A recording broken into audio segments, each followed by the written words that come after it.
François Bayrou, bonsoir. Bonsoir.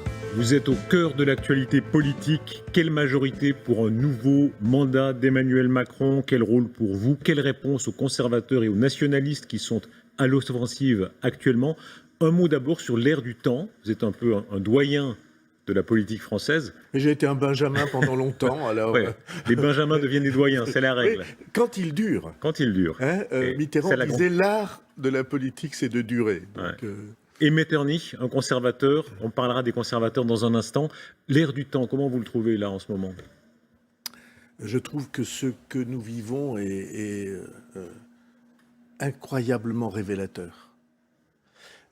Comme si pendant des années et des années, tout ça avait fermenté souterrainement, à bas bruit, comme disent les médecins, et puis que tout d'un coup, ça explose à la lumière, et que ce qui explose, à bien des égards, mérite qu'on fasse attention. Il y a eu... moi, ce qui me frappe, c'est...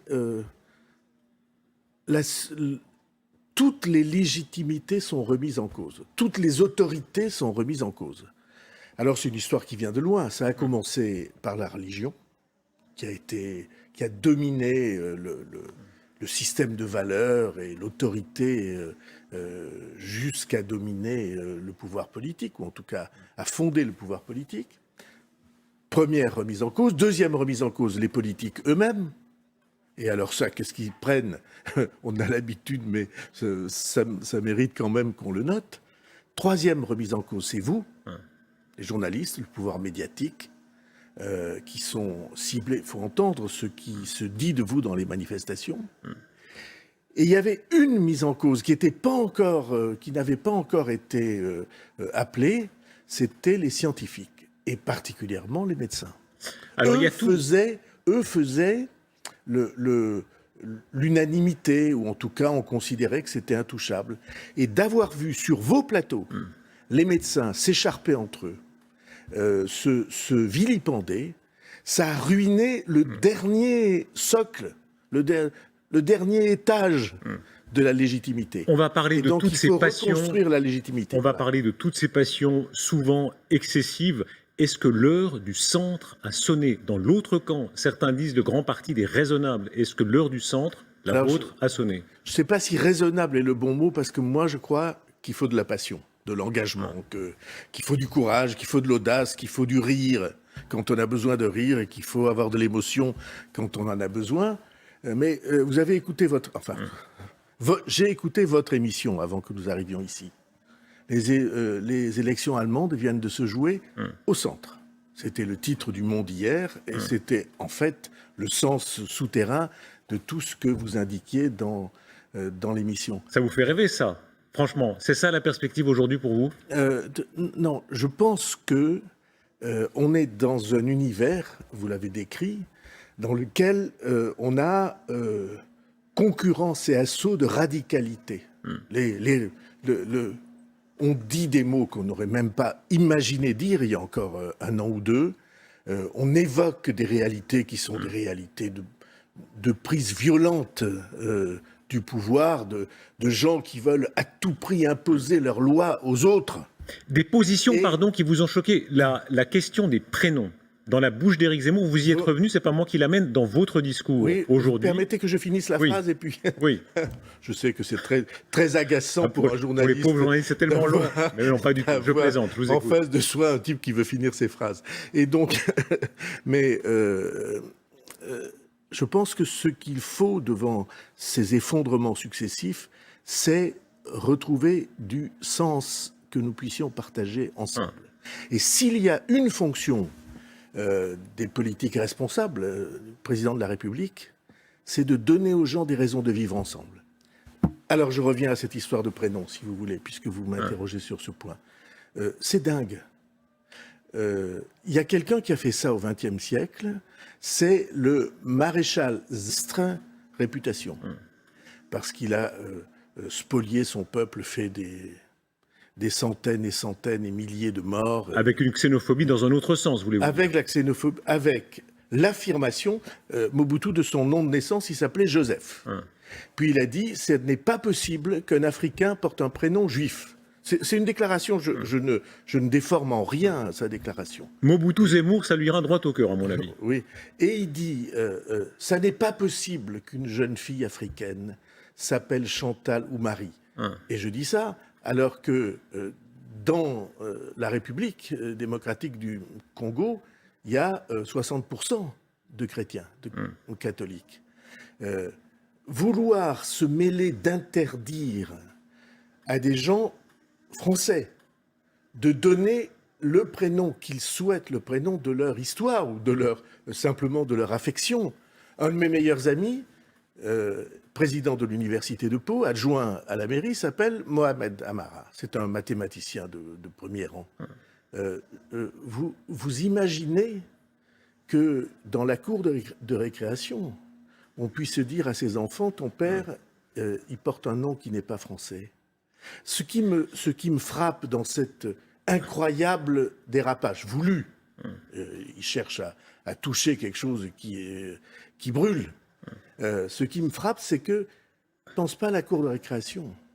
Mais François Bayrou, pardon, vous dites que je ne vous laisse pas finir vos phrases, mais quand même, pour faire écho à ce que pense un certain nombre de Français, est-ce qu'il n'y a pas une peur réelle d'une société qui est devenue trop métissée, au fond, où il y a une forme de dosage qui a pu exister dans le passé, qui n'est plus respectée? La question, si vous permettez, je trouve que c'est une autre question. J'accepte qu'on la traite, mais je trouve que en agitant ces passions-là, ces choses brûlantes, en faisant flamber, en versant de l'essence sur tous les feux qui traînent, on ne se rend pas compte de ce que vont être les victimes les plus fragiles. Quand on sait ce qu'est la cruauté d'une cour de récréation, quand on sait ce que c'est la persécution, le harcèlement... Ça veut dire, pardon, il y a quelque chose d'inhumain dans cette position? Oui, il y a quelque chose d'une trahison de ce que la France est.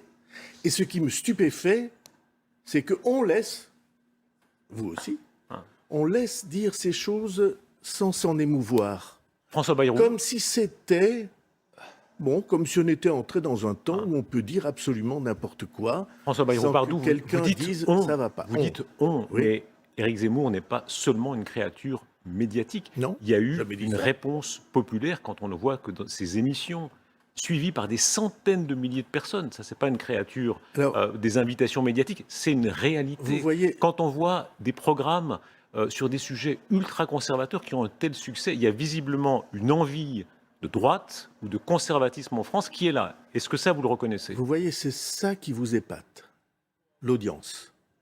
Non, mais c'est comme c'est comme quand il y a une votation, les gens votent quand il y a une élection. Oui, mais là, ce n'est pas une élection. Si, les gens élisent avec leur télécommande. En tout cas, ça les intéresse. Vous voyez que vous transposez dans la démocratie, dans le débat et dans le choix, vos histoires d'audience, vos histoires d'audimat. C'est ça qui vous épate. Moi, ça ne m'épate pas.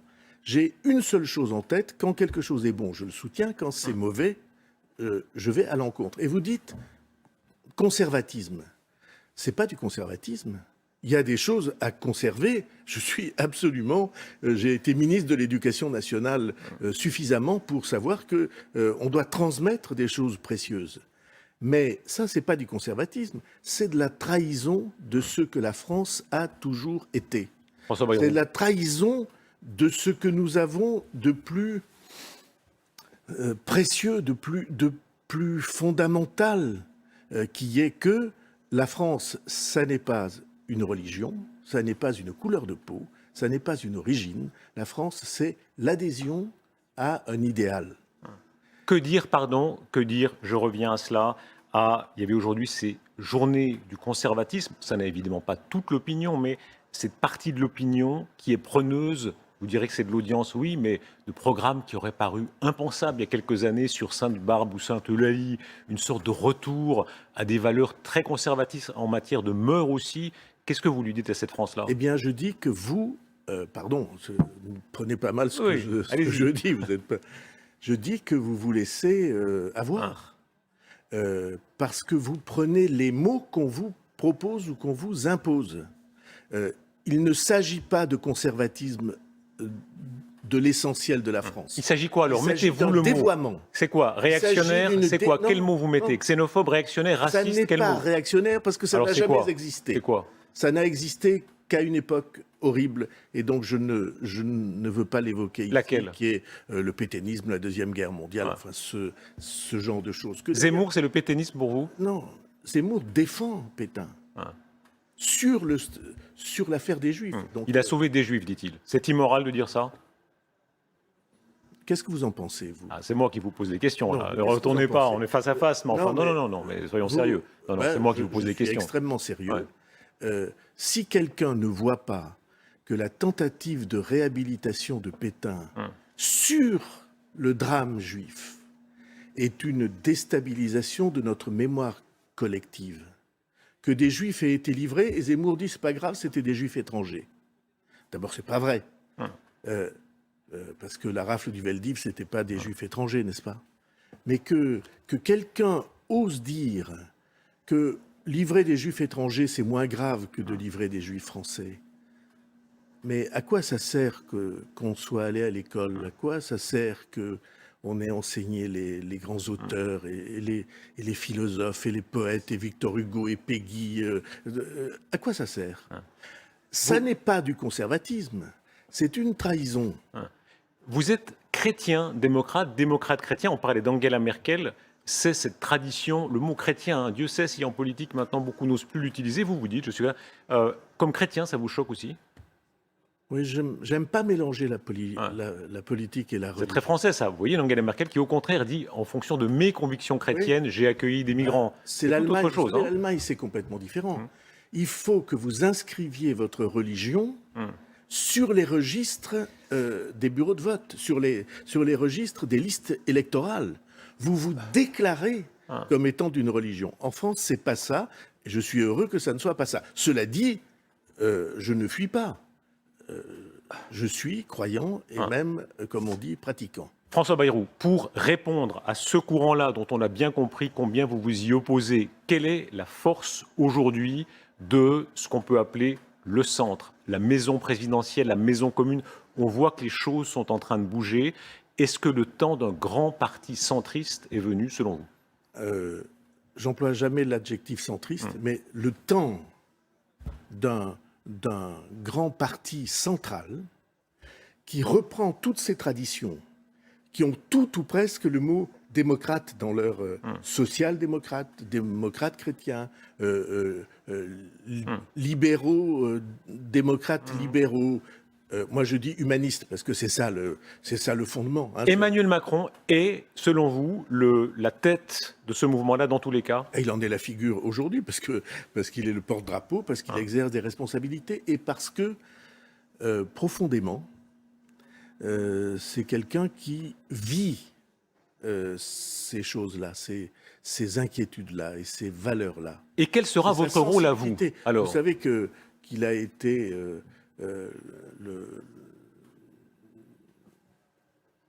le collaborateur d'un très grand philosophe qui Paul a Ricoeur. ces valeurs-là, Paul Ricoeur. Comme ça qu'il vit. Alors, je dirais, c'est un démocrate spiritualiste, pour simplifier. Et donc, démocrate ou républicain, ce qui revient sur ce sujet à peu près au même, on a un idéal qui nous permet de vivre. Un pays, ça n'est pas seulement une collection de gens qui ont les mêmes papiers d'identité, c'est une communauté de gens qui ont le même idéal. Mais François Bayrou, vous êtes un policier assez madré pour savoir qu'il faut encore organiser tout ça en partie. Je ne suis pas madré Oui. du tout. Il y en a beaucoup. Hein. Il y a l'AREM, il y a votre mouvement, le MoDem. Il y a maintenant Édouard Philippe qui va lancer son mouvement. C'est le moment de citer Saint-Jean, l'évangile selon Saint-Jean. Il y a beaucoup de maisons dans la demeure du Père. Est-ce que là, il n'y en a pas un peu trop? Exactement, oui.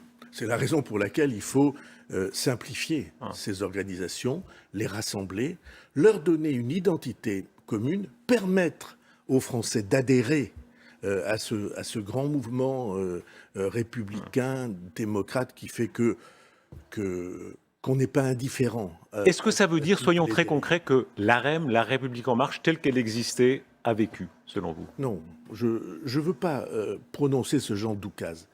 La République en marche, je sais qu'il y a beaucoup de gens sévères à leur endroit, ça n'est pas mon cas. Parce que j'ai, moi, essayé, enfin, j'ai constitué, avec le MoDem, Mouvement démocrate, un parti nouveau, en 2007. Si vous saviez ce qu'on en a bavé. C'est le démon qui touche les forces politiques. C'est le démon de la division. Dans l'ADN de la politique, il n'y a qu'une chose qui revient perpétuellement, c'est chacun joue pour lui-même. Voilà. Mais pour l'instant, elle est là, la division. Si Édouard Philippe crée un mouvement en dehors, pour l'instant, c'est son projet. Est-ce que, selon vous, c'est une erreur? Je ne me mêle pas des décisions de mes amis. Non, mais est-ce que ce serait mieux qu'il ne le fasse pas? En tout cas, je veux dire une chose. Si... Non, mais ne soyez pas si prudent. Je pose une question. Est-ce que ce serait mieux qu'il soit dans votre maison ou en dehors de votre maison? C'est pas très compliqué comme question. D'ennemis dans la vie pour m'en faire encore. Mais non, vous avez l'âge où on peut parler librement. Très bien. Allez, Alors, non, mais franchement, est-ce que Édouard Philippe... Nous allons réunir dans ce grand mouvement central toutes ces sensibilités et toutes ces chapelles. Des chapelles, les Français ne peuvent même plus les comprendre ou les entendre. Il n'y a que les spécialistes de sciences politiques et les journalistes avertis. Arrêtez d'attaquer les journalistes. De toute cette formation, pourquoi de cette maison commune pourquoi de cette maison commune vous êtes, selon vous, le représentant naturel? Vous ne m'avez pas laissé finir ma phrase, elle était pourtant très importante. Allez-y. La phrase que j'allais dire. J'allais dire, une fois que cette maison est constituée, ou en même temps que nous la constituons, qui veut venir sera le bienvenu.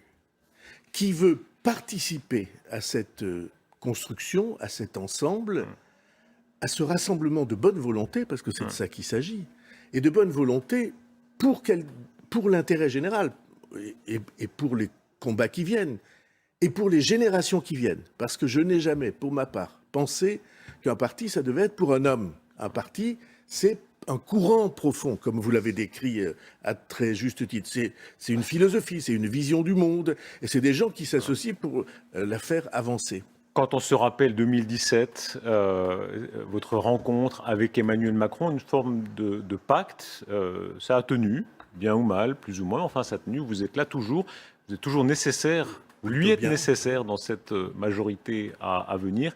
Qu'est-ce qu'il incarne pour vous historiquement maintenant? On voit à quel point, vous parliez tout à l'heure, on parlait du mouvement conservateur, les choses bougent de tous les côtés. Qu'est-ce qu'il est selon vous, Emmanuel Macron? Emmanuel Macron, c'est un démocrate français,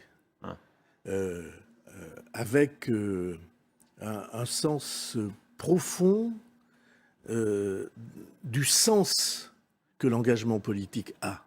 Encore une fois, j'ai parlé de sa vocation de philosophe. C'est exactement ça. Et c'est deuxièmement une chose qui n'est pas souvent dite. C'est quelqu'un qui est profondément ému devant les personnes, et plus souvent les jeunes, qui n'ont pas l'avenir qu'ils mériteraient. Il a, de ce point de vue-là, ça a toujours gouverné. Il dit, vous ne devez pas être assigné à résidence. C'est pas parce que vous êtes né dans un quartier que vous devez être à jamais condamné par la fatalité à être écarté du travail, de la reconnaissance, de la réussite. Et ça, c'est quelque chose qui le touche profondément. C'est un aspect social de sa sensibilité. François Bayrou, écoutons toujours l'autre camp, confrontation des idées. Quand on vous entend depuis le début, vous incarnez ce qu'on a longtemps appelé les élites, pouvoir politique. Vous savez où je suis né? Oui, non, mais ça je sais bien, mais aussi pour ça, élite républicaine qui ont gravi, voilà, mais par la culture, le grec, le latin, culture très traditionnelle. Dans l'autre camp, ceux qui parlent de conservatisme aujourd'hui, eux disent précisément les élites ont lâché ça. Qu'est-ce que c'est le grec et le latin maintenant dans les écoles en France? Plus grand-chose. Qu'est-ce que c'est la tradition, l'enseignement des grandes traditions dans l'école? Plus grand-chose. Qu'est-ce que vous leur répondez à ceux-là, ceux qui disent vous avez profité de tout ça? Mais les nouvelles générations, c'est l'acculturation, c'est une dégradation, un déclin. Je leur réponds, depuis des années, vous avez laissé faire. Vous avez laissé se décomposer sous vos yeux, sans rien dire, ricanant ce qu'était le corps de ce que la France avait de plus précieux, les hussards noirs de la République, comme on disait, les maîtres d'école, les écoles normales. Vous avez laissé diminuer ça. Quand j'ai été ministre, on a multiplié par 10 le nombre des élèves qui apprenaient le latin et le grec. J'ai fait en sorte... Il n'en reste pas grand-chose, pardon, soyons francs. Là, dans les écoles françaises aujourd'hui... 25 ans après. Il en reste quand même pas mal en latin. Faut quand même pas... et latin, c'est la langue mère. Hein. Bon, vous avez laissé faire. Dans tous les domaines, il y a une étude tout à fait passionnante qui vient de sortir par un sociologue que vous avez peut-être reçu, qui s'appelle Éric Morin. Ça s'appelle il y a 3 textes sur l'école républicaine. Et il raconte, avec des chiffres de sociologues précis, que quand j'ai pris la décision d'interdire le voile à l'école, en une seule année, à l'école, parce que l'école, il n'y a pas d'autre loi à l'école que la loi du savoir. Hein. En une seule année, le résultat des filles de cette origine, d'origine musulmane, le résultat des filles au bac a augmenté de 25%. On est passé de moins de 50% à plus de 65% en une seule année. Et il dit ça, c'était de l'émancipation. Et il ajoute, c'est pas un texte qu'on a voté plus tard, une loi, c'est cette circulaire qui a libéré ces jeunes filles et qui leur a permis de réussir quelque chose qu'elles n'auraient pas pu réussir autrement. Merci beaucoup. François Bayrou, vous étiez coriace à interviewer ce soir. Hein. Vous avez la niaque, comme on dit. Oui, ben vous savez, je suis plutôt d'un peuple de rugby. Je vous signale, si vous suivez, que Pau a battu Montpellier hier. Et peut-être bravo. C'est cette... Félicitations à Pau. Cet échange. Ça veut dire que dans la campagne à venir, celle d'Emmanuel Macron en 2022, vous jouerez un rôle, un des premiers. Je ferai comme toujours ce que je peux, ce que je dois, et tout ce que je peux.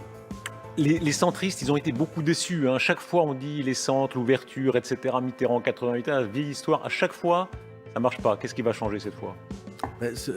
Ça dépend s'ils sont à leur compte ou s'ils veulent être une roue de secours. S'ils choisissent d'être une roue de secours, ils sont éliminés. Peut-être vous n'avez pas vu, mais hier, LR, qui disait toujours le candidat de la droite et du centre. Vous savez, avec des traits d'union entre le candidat de la droite et du centre, a décidé que les adhérents des partis centristes qui étaient leurs alliés minoritaires n'auraient pas le droit de vote pour choisir le candidat. Donc, boulevard pour vous, d'après vous? Non, je ne dis pas ça. Je dis justesse d'engagement. On n'est pas là pour se faire plaisir. On n'est pas là pour un avantage personnel, on est là parce que ce qui va se jouer, et vous le savez bien, est absolument capital. Merci beaucoup François Bayrou.